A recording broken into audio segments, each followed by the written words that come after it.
साथियों नमस्कार। तो अब हम इस चैप्टर में सीखेंगे न्यूटन के गति के नियम के कुछ महत्वपूर्ण तथ्य जो एसएससी जीडी की परीक्षा के लिए बहुत इंपॉर्टेंट है। तो साथियों, जड़त्व के प्रकार। विराम के जड़त्व का अर्थ है कि जब किसी व्यक्ति की अवस्था उसके विराम का विरोध करती है। इसके महत्वपूर्ण उदाहरण हैं बस के चलने पर यात्रियों को पीछे की ओर झटका लगना या यात्री पीछे की ओर गिर जाते हैं। एक कंबल या दरी को छड़ से पीटने पर धूल के कणों का अलग हो जाना या पेड़ की शाखा को हिलाने पर उसकी पत्तियां या फलों का टूटकर नीचे गिर जाना। दोस्तों, ये सभी विराम के जड़त्व के उदाहरण हैं। दूसरा जड़त्व है गति का जड़त्व, इनर्शिया ऑफ मोशन। इसके उदाहरण हैं चलती हुई गाड़ी में अचानक रुकने पर यात्री को आगे की ओर झटका लगना या झुक जाना, चलती हुई गाड़ी से अचानक उतर जाने पर यात्री आगे की ओर गिर जाता है या फिसलती हुई गेंद कुछ दूरी तक चलती रहती है। ये सभी उदाहरण गति के जड़त्व के उदाहरण हैं। उसके बाद तीसरा जड़त्व है दिशा का जड़त्व। दिशा के जड़त्व का उदाहरण है रस्सी में एक पत्थर बांधकर वृत्ताकार पथ पर घुमाने पर। जब किसी पत्थर को वृत्ताकार पथ पर घुमाया जाता है और अचानक से रस्सी टूट जाए तो यह पत्थर स्पर्श रेखीय पथ पर आगे बढ़ता है। कार के अचानक मोड़ने पर यात्री बाहर की ओर झुकते हैं। ये सभी दिशा के जड़त्व के उदाहरण हैं जो बहुत पूछे जाने वाले सवाल हैं। अगला टॉपिक है महत्वपूर्ण पॉइंट, न्यूटन के प्रथम नियम को जड़त्व के नियम के नाम से ही जाना जाता है और न्यूटन के प्रथम नियम से ही बल की परिभाषा मिलती है, फोर्स की डेफिनेशन मिलती है और संवेग में परिवर्तन की दर को बल कहते हैं। यह भी एक बहुत महत्वपूर्ण परिभाषा है, यानी rate of change of momentum को ही हम फोर्स भी कहते हैं। साथियों, बल के महत्वपूर्ण मात्रक देखिए, एसआई प्रणाली में बल का मात्रक न्यूटन है, सीजीएस प्रणाली में बल का मात्रक डाइन है, एमकेएस प्रणाली में बल का मात्रक किलोग्राम भार है। न्यूटन का अर्थ है 1 किलोग्राम के द्रव्यमान को 1 मीटर प्रति सेकंड स्क्वायर का त्वरण देने वाला बल।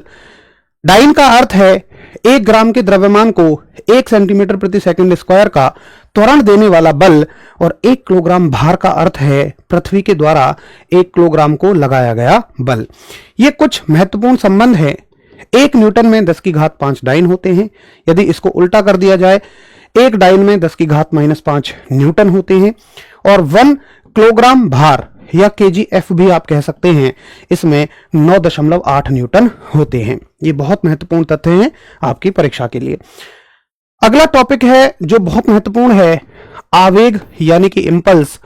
और आवेग का अर्थ होता है किसी वस्तु पर जब कोई भी बल बहुत कम समय के लिए लगता है, यानी कि एक बल जब बहुत छोटे से समय के लिए लगेगा तो वह लगने वाली वस्तु पर एक जोर का झटका पहुंचाएगा, आघात पहुंचाएगा, चोट पहुंचाएगा। इसी चोट झटके आघात को हम आवेग कहते हैं। आवेग का सूत्र होगा लगने वाला बल और लगने वाला समय, I बराबर F गुना डेल्टा टी। और परीक्षा में पूछा जाने वाला सबसे महत्वपूर्ण उदाहरण कि क्रिकेट खिलाड़ी का गेंद पकड़ते समय हाथ को पीछे खींचना। ऐसा करके वो क्या करते हैं, तो वो समय को बढ़ा देते हैं और बल को कम कर देते हैं, जबकि इस प्रक्रिया में आवेग कम या ज्यादा नहीं होगा, आवेग संरक्षित होगा। कार का एयरबैग कम समय में बल लगाकर आवेग को कम कर देता है और पहलवान का गिरते समय शरीर को लपेटना, पड़ से गिरने का मतलब झट से गिरने का, गिरते समय शरीर को लपेटना समय बढ़ाकर चोट को कम कर देता है।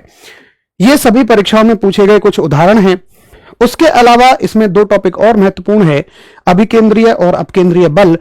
तो किसी गोल घूमती हुई वस्तु पर केंद्र की ओर जो बल लगता है, अंदर की तरफ जो बल लगता है, उसको अभिकेंद्रीय बल कहते हैं। और इसके उदाहरण हैं रस्सी से बंधी गेंद को घुमाने पर रस्सी में खिंचाव, तनाव का अर्थ हो जाएगा खिंचाव। उसके अलावा दोस्तों, सूर्य के चारों ओर ग्रहों की गति यानी जो गुरुत्वाकर्षण बल लगता है, सूर्य सभी ग्रहों को घुमाते समय अंदर की तरफ खींच के रखता है, तो गुरुत्वाकर्षण बल भी एक तरह का अभिकेंद्रीय बल होगा।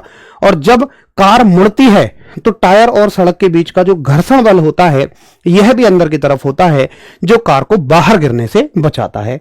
तो ये सभी वो बल हैं जो किसी भी गोल घूमती हुई वस्तु पर अंदर की तरफ लगाए जाते हैं।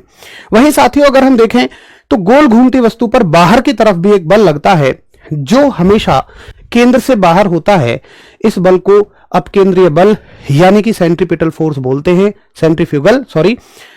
और आपको सेंट्रीफ्यूगल फोर्स एहसास होगा जब कोई कार या बस मुड़ रही होगी और आपको ऐसा लगेगा जैसे आप बाहर गिरे जा रहे हैं। उसके अलावा वॉशिंग मशीन में कपड़े हमेशा बाहर की ओर धकेले जाते हैं और दूध से मक्खन निकालना, ये सभी अपकेंद्रीय बल के उदाहरण हैं, सेंट्रीफ्यूगल फोर्स के ही एग्जाम्पल हैं।